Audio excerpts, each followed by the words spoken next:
Sunday, January 1st, cold and snowy. Junior CE went very well today. I had the right spirit, and now it looks as if I had the whip hand. Having the whip hand meant that she finally has command of the class. An interesting service tonight, an account of Dwight L. Moody's life and work, interspersed with Moody's gospel hymns. Dwight L. Moody was once a nearly illiterate shoe salesman who became one of the most influential American evangelists of the 19th century. Despite being unable to sing a note, he revolutionized modern worship by partnering with musician Ira Sankey to pair plain-spoken, accessible preaching with gospel hymns. This unique combination fueled urban revivals across America and Great Britain. His ministry began with a deep burden for the street kids of Chicago. When local churches didn't want the poor, uneducated children around, he started his own Sunday school in an old saloon building. It grew so fast, reaching over 650 students in a year, that it became the foundation for his later work. He established several institutions that still exist today, such as the Moody Bible Institute, the Moody Church, and Moody Publishers.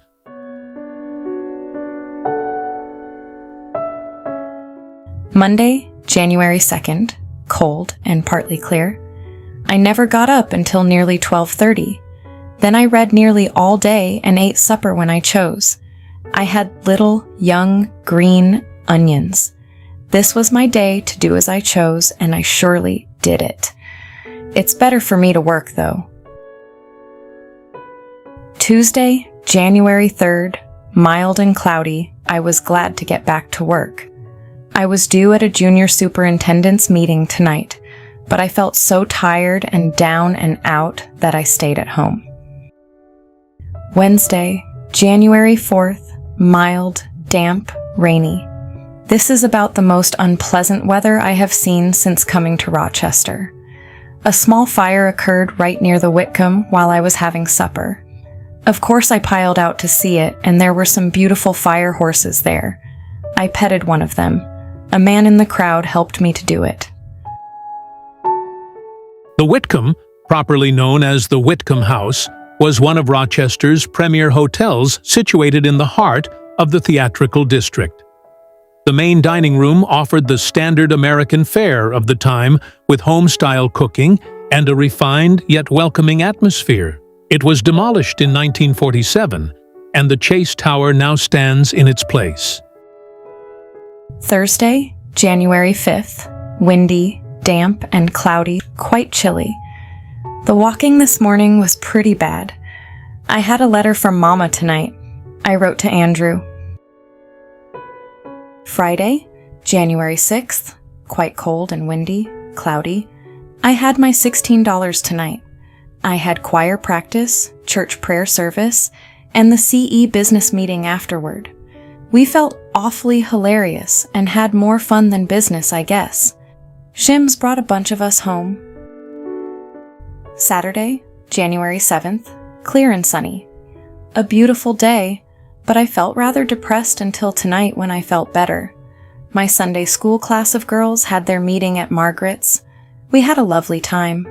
I studied tonight and feel satisfied. Sunday, January 8th, sunny, spring-like. I went to Kettle's for dinner today. I had a nice time. Usual services. All went well. Monday, January 9th, quite windy and chilly.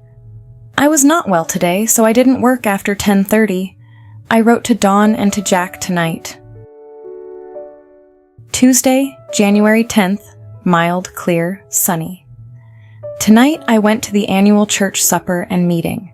I stayed long enough to give my report of Junior CE and then beat it. Wednesday, January 11th, windy and snowy. A real winter snowstorm.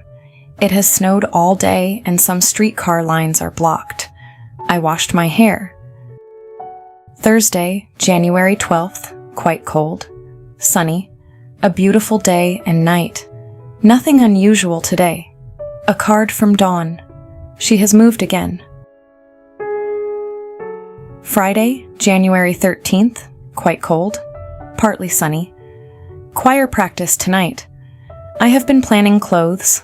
Mabel is going to stay with me tomorrow night. Saturday, January 14th, quite cold, partly sunny. I shopped this afternoon and bought a bathrobe and a pair of house slippers. Mabel is staying with me tonight. Sunday, January 15th, cold and windy, mostly clear. Everything went especially well today except the anthem tonight. That was bum. A church anthem was a formal, polished musical performance by the choir, distinct from the simple hymns sung by the congregation. These pieces were often technically complex and classically structured, intended to be a centerpiece of the service that invited the audience into a moment of quiet, reverent listening. I wrote 2 letters this afternoon. I am enjoying my kimonos and slippers immensely. Monday, January 16th, cold and partly clear. Everything went rather topsy-turvy at the office. This noon I got a bargain in some black suede shoes, and tonight I bought some gray suede gloves, also at a bargain. Tuesday, January 17th, cold and mostly clear. A busy day. Edna and I went out together for dinner tonight, and then she came up to my room until it was time for her to go and meet Fred. I walked down East Avenue with her. I had a letter from Lynn and one from Andrew.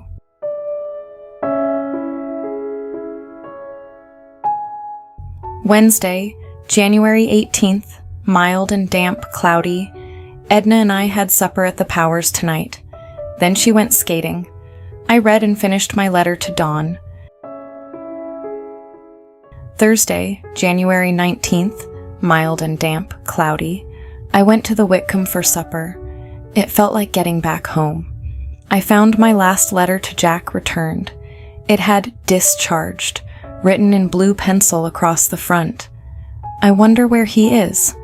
I imagine he started for Buffalo or Rochester, perhaps home to Warren. I wrote to Mrs. Leisveld tonight. Friday, January 20th, cold and mostly clear. Choir rehearsal tonight. Nothing very exciting. Mabel told me she had several nice compliments for me from the young man who was at our church last Sunday night. She didn't tell me what they were. Saturday, January 21st, cold and clear. I got home early and read and studied. Nothing unusual.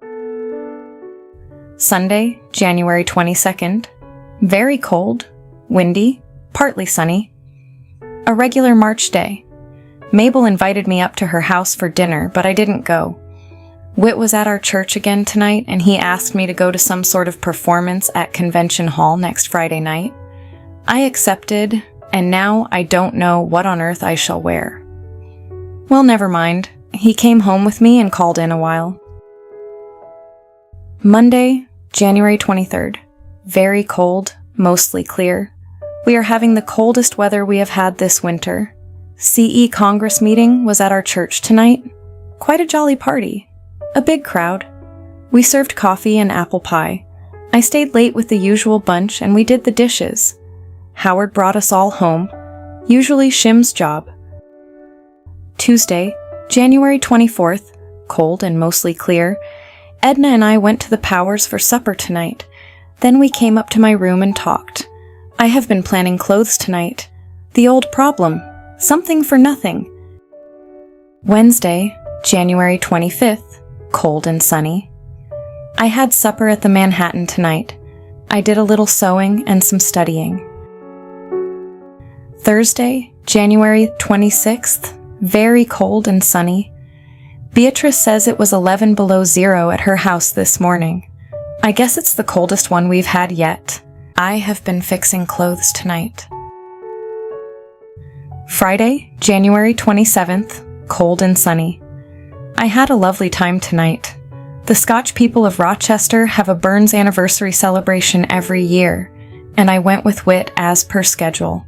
I simply had a scrumptious time. I hurried around and got my dress and hat today, so I felt well dressed. The program consisted of Scotch dancing to bagpipe music, the Scotch band of pipes and drums, a Scotch comedian, and 2 Scotch singers. It was splendid. Then there was dancing, and most of them did it the good old-fashioned way. The Rye Waltz was among the numbers. The lady who is Whit's pianist when he sings was along, and I liked her very much.